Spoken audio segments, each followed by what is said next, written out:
Good afternoon, class, and welcome to another exciting episode of COM 10. I am your host, Professor Anthony. Look, what a week does not being on this thing, and already I'm twisting and turning my words. This is episode number 7 of this ever exciting series. So, a lot to get through. I'm glad that we all had a break, but some sort of mental health break. But once again, we're back in the thick of it, and hopefully, things will work out pretty good within the next couple of weeks. If I'm not mistaken, we're going to have another break coming up in about a week, spring break, as a matter of fact. So, these breaks, they're fantastic. Take advantage of them, come back refreshed, so that way you can kick some ass, not only with this class, but all the rest of your classes. So, that being said, let's get you going on episode 7, shall we? Oh, look, wonderful man right then and there. So, lecture 7, week 7, that was a much needed break, if I do say so myself. But we're back in the thick of things. So, let's get you going on what needs to be done for this week. What is due? There's several things that are due once again. I'm sorry to stockpile all this on you, but it's kind of necessary, and you'll understand everything once you see the transition as to when you get to your final destination, which is a speech. So this week's chapters, learning curve quizzes that are due, are actually chapters 9, 10, and 11. They are due Sunday night at 11:59 a.m. I was going to say a.m. p.m. So you've got 3 learning curve quizzes that are due 9, 10, and 11. Engagement activity number 3, that's actually a group project that is due this coming Sunday, February the 28th. And again, that's at 11:59 p.m. And your audience analysis 1 for your informative speech is due this coming Sunday, again, February the 28th at 11:59 p.m. Now, I'll take you through the steps when it comes to engagement activity number 3. It shouldn't be a problem. And audience analysis, I will also take you through as well. This is strictly for your informative because there's 2 of them. And just so you remember that there's 2 of them and they're both worth 20 points. So it's not something that to take lightly. They're very, very simple assignments, especially the group one. It should be fun, get you involved with your classmates. The audience analysis, it's a breakdown, it's a page worth. We'll go through that once again because I believe I did that for week 5. If you go back to that video as well, I ended up doing that for you as well. And last but not least, what we need to go through is go over really quickly the informative speech within this particular lecture. And of course, you will find separate lectures of chapters 6, 7, and 8. Attendance is going to be based off of a actual speech that you will watch embedded in one of these chapters. So you need to think about there's a speech embedded, like an actual speech that was done in either chapter 6, 7, and 8. I will get more into that in just a few minutes.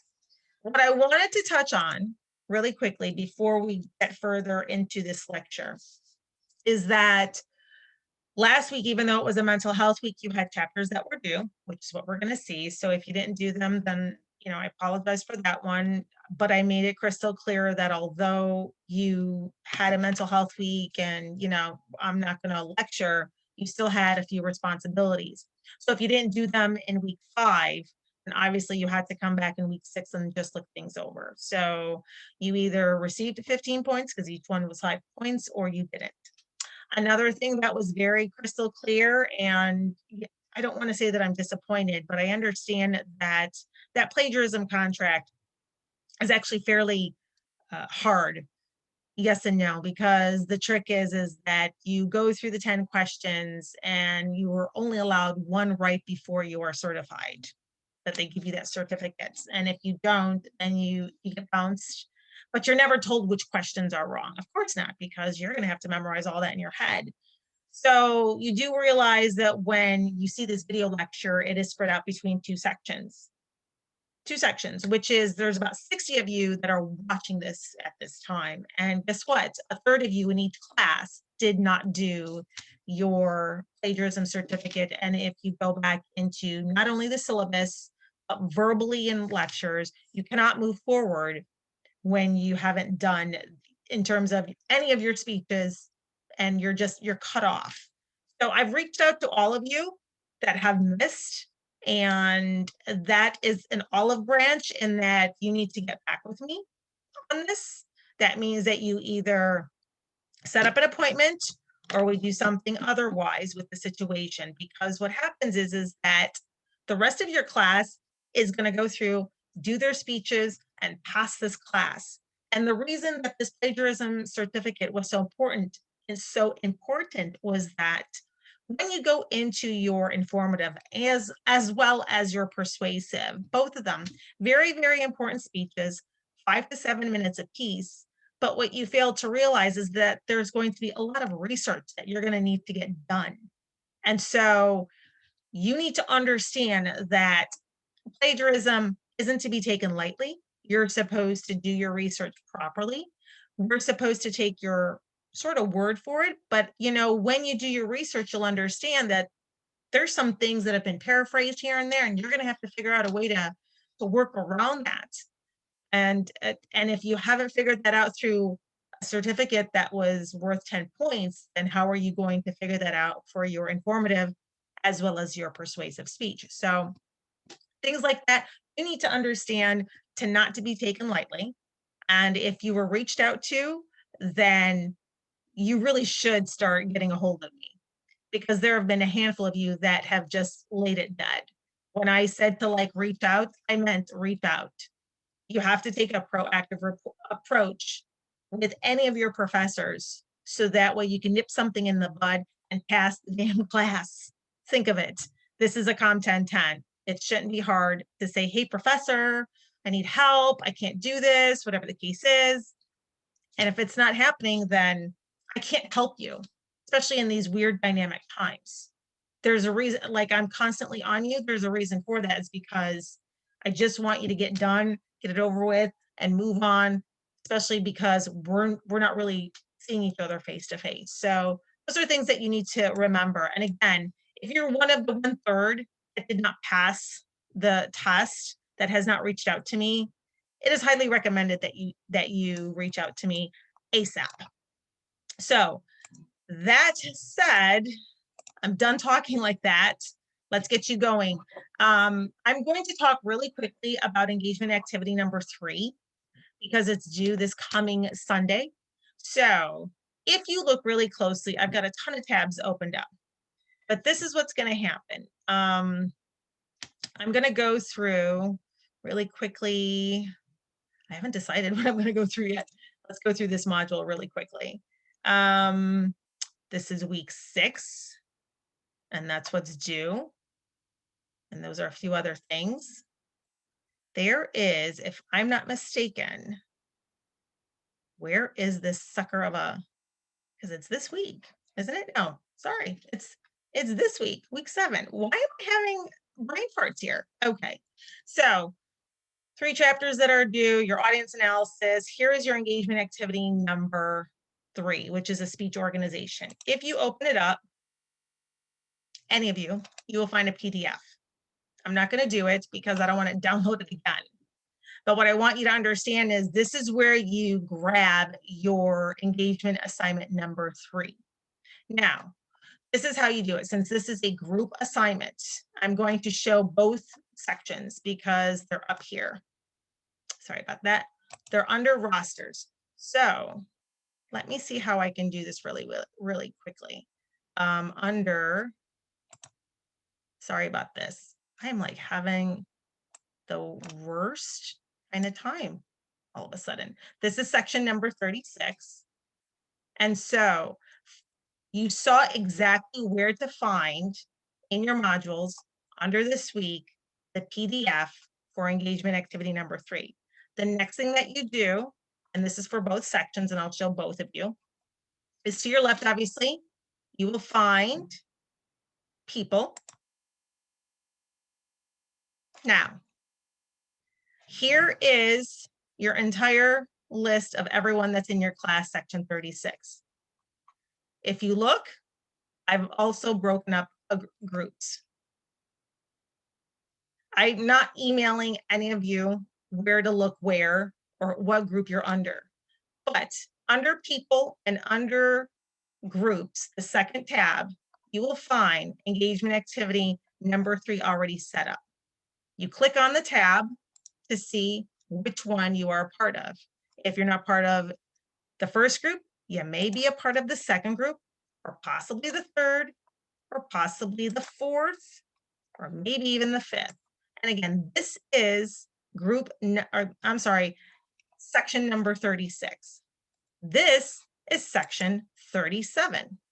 It denied me. Of course it did, because that's what it likes to do with me. And I go back home.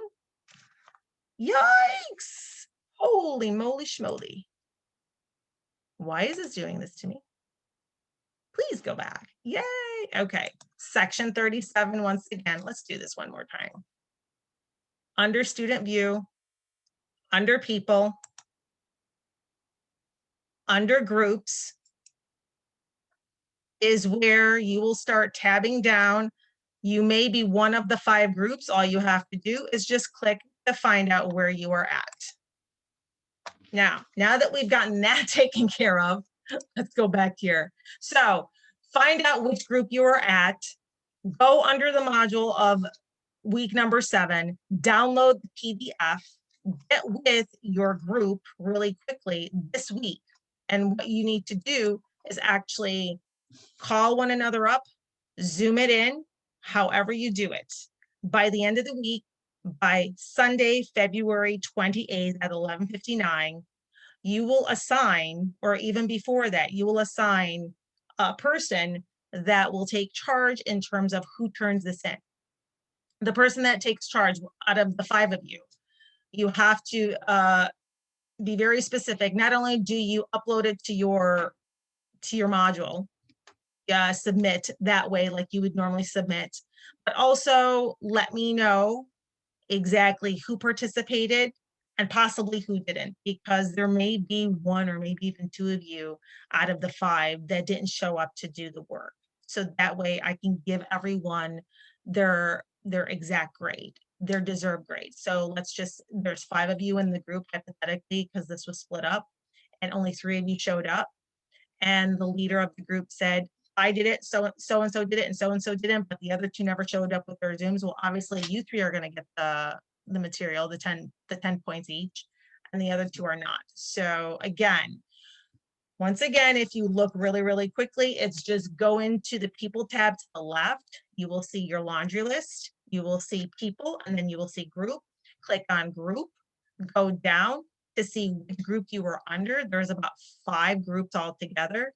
And then from that point forward, so set up your Zooms, do the assignment. The leader of the pack submits it in, tells me who did and maybe who did not show up to do the work. And there you go. So that is engagement activity number 3. I gotta share this sucker again, and it's not allowing me to do it. Do you believe this? Do you believe this? Here we go. Okay, so that's engagement number 3. Let's go into audience analysis really, really quickly. I'm going to see how I'm going to do this properly. Home. Again, leave student. I'm okay with that. Modules. Down to week 7. Sorry about this. I'm going to go through these few tips and tricks really, really quickly as well towards the end of this lecture. So obviously you have these that are due, a couple of little things that are really useful to you for those particular chapters. Audience analysis is where you end up submitting this. And of course, it tells you the details, 20 points. Again, you can either upload a docs or a PDF, or write in the text when you start to submit. And then that text box that you just saw were the directions, but so is this once it once it spins through. Let's just put it that way. I love all of my little techie issues, that's for certain. Oh, it's having a day, isn't it? Lord have mercy. All right, here we go. I'm going to go through this really quickly once again. Here's the procedure. 1 page, double space.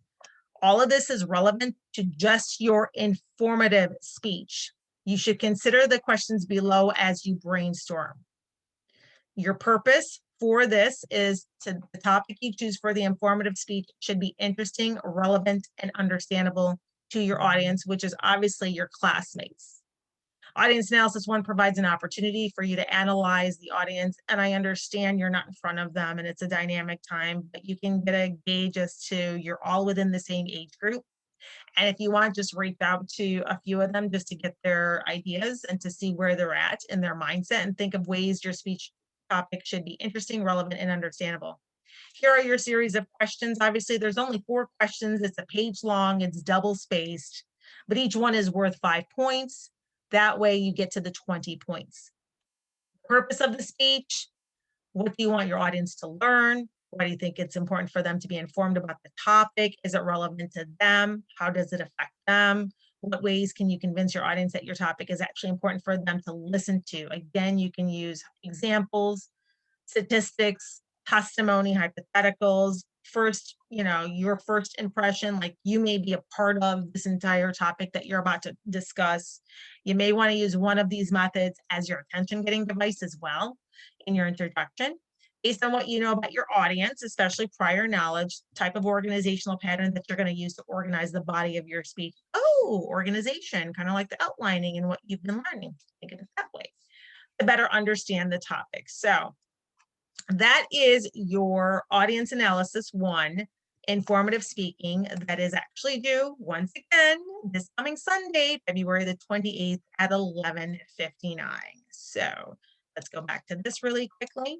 Let's look really quickly and see what else I have to show you. There's that again.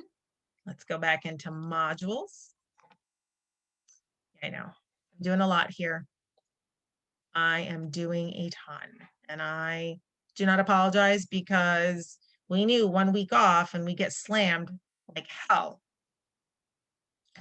That's that. I wanted to go over really, really quickly this module for you. Again, tips and tricks for presenting and writing your speeches. If you look, these are all just useful terms of academic research that you could use. You're going to notice that, informative, it's not just, hey, it's off the top of my head. There's a lot of research that goes on. There are things that there are things that you already know about your topic, and there are things that you don't know that you're going to need some credible sources. So obviously this is ways to do that. And these tips and tricks are things that I found along the way that I found to be useful for my students, not just what the book has, but other things as well. So you can go through periodicals, scholarly publications and journals, peer-reviewed publications. Those are always really good. Newspapers, even a magazine, because there may be something that you find in even National Geographic or Time magazine, or professional publication or a trade magazine as well that covers news in the field, brief reports, research, and so forth. Primary sources are also really good. They filter through interpretation. Photographs, text, literacy, movies, diaries, all those things could actually be used as part of sources or part of your research. And of course, secondary sources as well. So that's one thing that I found that it has been useful for my students. Your chapter, I think the last one, or it's coming up, is based off of language. There is a chapter of language. And I apologize right now that I don't, because there's so many chapters and I've gone through so many of them that I haven't memorized which chapter has which until it's too late. I do know that this week we're talking about organization, intros, conclusions, and transitions, and I know that we've already touched on language really, really quickly. So what you need to know when it comes to your language, when you're presenting your speech, was my language clear and simple, as opposed to all that jargon that we talked about in the past? Did I translate technical terms to layman's terms, to lay language? Because, there are things that you may already know about your topic and the language, especially if it may be medical, but for me, go all through over my head. So it may not happen. Was I guilty of using jargon? Was my language appropriately concrete, like it was solid. It wasn't shady. Let's just put it that way. Did I use the words correctly? Because sometimes people, including myself, we don't use language properly. We don't use our words properly. And we may think it means one thing and we place the word one way when in fact it's actually another altogether. I mean, I people have corrected me with my language. And so what we want to do is not have that happen to you when it comes to a speech. Do I use strategic repetition? So if it's repetition, is it like literally placed so that way you know it? You know, there could be lines in there that I'm going to use in the beginning, in the middle, and in the end, and it's just the repetition, but I placed it there the way that it should have been. Did I avoid unnecessary repetition? And that's what the ums and there are certain phrases that even I use, my stock phrases that are repetition that are unnecessary. Did I use any figures in my speech? Did my language foster identification with the audience, meaning did they relate to it? So this is a checklist for you. Did I use culture types and ideographs ethnically and ethically? Effectively, I can't even talk. I can't even talk right. So that's your language checklist. Here is how you go through oral citations. Just so you understand, and we will get more into this next week, is that an oral citation is different than the citation that is written. That's an insight citation. This is an oral. So when you're actually talking, this is how you possibly present something in your actual speech. So if you're citing a source from a magazine article, it's different than when you cite a source from your newspaper article, as well as from a website. If you're citing a source from a journal article, according to a study from Psychology Journal in 2015, researchers reported. So just so you understand researchers, tell the actual researcher if you can, because that's more concrete and me not thinking, okay, so where did he get it from? How do I know he's not lying type of a thing? So think of it that way. If you're citing a source from a book for an interview, all these are very handful that you could use when you actually cite your sources orally. Remember that you can paraphrase or direct quote when bringing in your sources, but tell us what you are doing. So let's say for a quote saying, according to Dr. Jones, quote, smoking is bad for health and can result in cancer or death, end quote. Or you can paraphrase you can say to paraphrase Dr. Jones, smoking can result in cancer death. So there are ways to orally cite one thing. You can either do a direct quote or you can do a paraphrase. So I give you this so that way, once again, it's a tip or a trick, and it's been very, very useful in the past for so many others that you need to understand that this is one of the better ways when you orally cite. And again, this is different than actually writing out your source in your outline. And so the last thing that I want to show you, it's a 2-pager, and although it says crap, but the interesting thing is that it's actually CRAAP, my apologies, and it's a crap test to know how good this is. So obviously, crap, CRAPP, is an acronym for currency, the timeliness of the info, relevance, authority. Let me go down. This is the second page. And these all have to do with the sources that you find, accuracy, as well as purpose. So CRAP is an acronym. It's for websites when you do research. That is something that you have to keep in mind when you do any of your informative or your persuasive speeches. I want to go back to this. So I wanted to show you that really quickly because it's very important, especially when we're 2 weeks out, 2.5 weeks out from your informative speeches. And I place that directly under this week. So here are your tips and tricks for that one. I'm sorry, directly above this week's lecture. My apologies once again. So this is obvious, all that stuff that I just went through with you is right there. And so these are everything that's due this week. Week 8, we've got nothing. And of course, we go into week 9. But week 9, just before that, here's more material, which I will get into later. There is one last thing, and that is to go over the requirements. And I'm going to do this week as well as next week, if I'm not mistaken, unless of course it is your informative.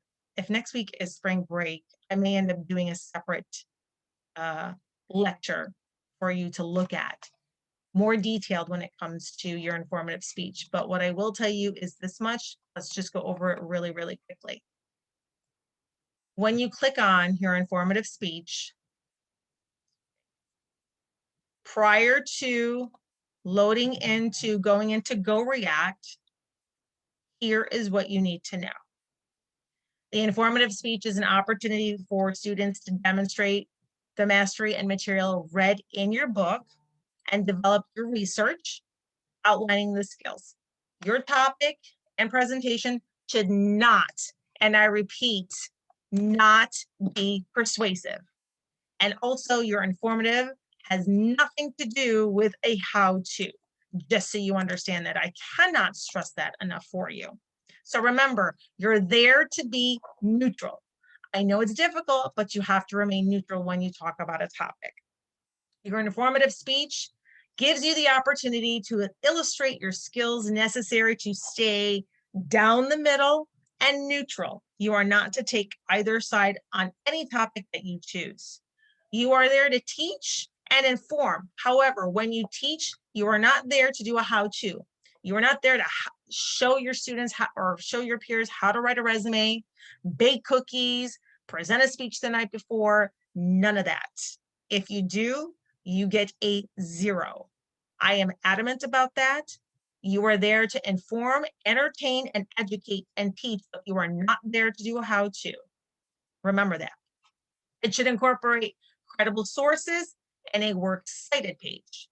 While preparing for the informative, review the feedback you received on your last speech.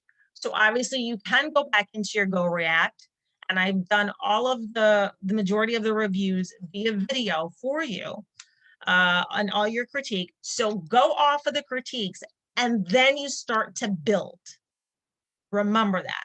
So review the feedback and then you start to build, so that way you can demonstrate how you can develop a well-organized speech, a clear structure.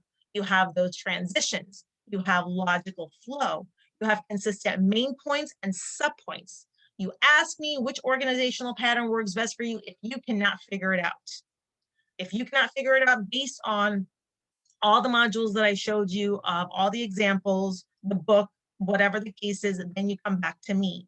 But you have a plethora of resources right now as to how to structure your speech, as well as the organizational pattern. Next, you construct an introduction and a conclusion. Please do yourselves a favor when you go into this. Don't leave this as a last minute, because I'll tell you something, if you screw up your introduction, and I'm not trying to be an asshole about the situation, but if you screw up the introduction and just leave it like the last 15 minutes or whatever, you've completely built a phenomenal body. And the next thing you know, you have to start with your introduction, because really, you really can't start your introduction until you have that body completely done. Your meat and potatoes has to be done. And then the next thing, you start to go into your introduction. And then you're trying to like figure out ways to do it.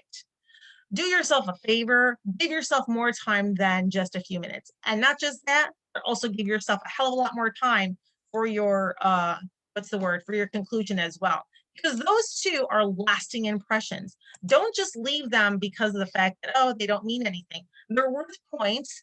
You want to grab someone's attention and you want to leave a lasting impression. They're just as important as soon as your meat and potatoes are done. You should have an attention getter, and I believe I've said that to every single person when it comes to your last speech. Remember, an attention getter is phenomenal. A concise central idea, a statement of relevance, present a statement of credibility, preview your points, And your conclusion should be basically recapping everything that you just did and a memorable final thought.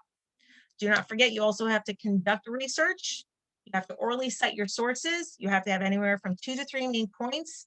You have to deliver, enthusiastically as well as extemporaneous, like you're just having a conversation, but also some sort of authority in your voice. Proper articulation, appropriate rate of speaking, all that, try and just, calm yourself down, and it can work. Believe me, it can work, especially after the introduction. Your nerves start to calm down and you should be good to go. You do need a visual aid.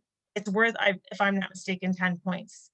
And I've seen many people lose that 10 points because they didn't know how to upload. So guess what?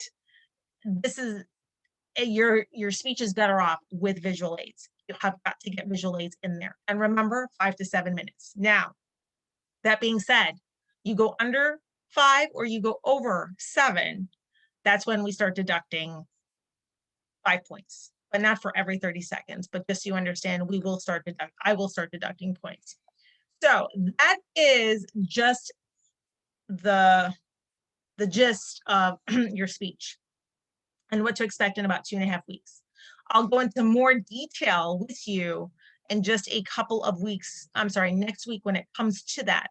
So just so you understand, I just wanted to start with it really quickly so that way we can at least, I can get it in your head that is actually doing about 2.5 weeks. And if you haven't given me your speech topic, I will be coming after you very, very quickly and be like, hey, what's going on? Because your attendance, excuse me, for week 5 was based off of what was your speech topic.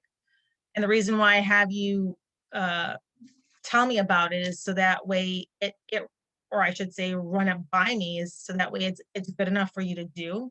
So that way like 2 or 3 people won't be doing the same thing. And sometimes there are speeches where you think is informative when in fact it's persuasive. So I say, you know what, shelve that for the next one. Trust me, just shove it for the next one, or let's start having some ideas to see what we can do. So that is that. If I'm not mistaken, look at your calendar. I've discussed, we know what's due. We know what's due. We know what's due. The Public Speaking Resource Center, which is your extra credit. If you look really quickly, I'm going to go back into one of my modules. I'm so sorry. I always do this to you guys, don't I? I go way further in. So if you go down to basically the bottom, and I'm going to say this to you again because this is going to be fantastic for you when it comes to the informative as well as the persuasive speech. Please, for the love of Jesus and everybody else, take advantage of extra credits. Public Speaking Resource Center. You can easily grab 15 points because every visit that's 30 minutes is 5 points extra. Set a appointment with Daryl Frazier. This is his email address. He will help you with any and all of these, but you can't just go to him immediately, because I've had students that'll just start going to him and they have got nothing to present to him. He's not going to construct your speech. He's not going to come up with your ideas. What he is going to do is help you along the way. So what's going to happen is if you want those 5 points or 15 total, because obviously each visit is 5 points, come to him for speech organization if you can't get it all organized properly. Resources and citations. You can practice delivery with him. You can do all of this material, and it's all to your advantage. You can become a better speaker, a better organizer, a better speech writer, and in the meantime, receive extra credits in the process of doing so. So again, I think I've touched on everything. And then there is one last thing, and it has to do with, I'm pretty sure it's one last thing. So chapters 6, 7, and 8. Your attendance is based off of a speech that's embedded in one of these chapters. I'll give you a hint, it's in chapter 7. There is one video that's actually embedded in chapter 7. At the end of this actual lecture, you'll start scrolling down, because I'm going to type it out.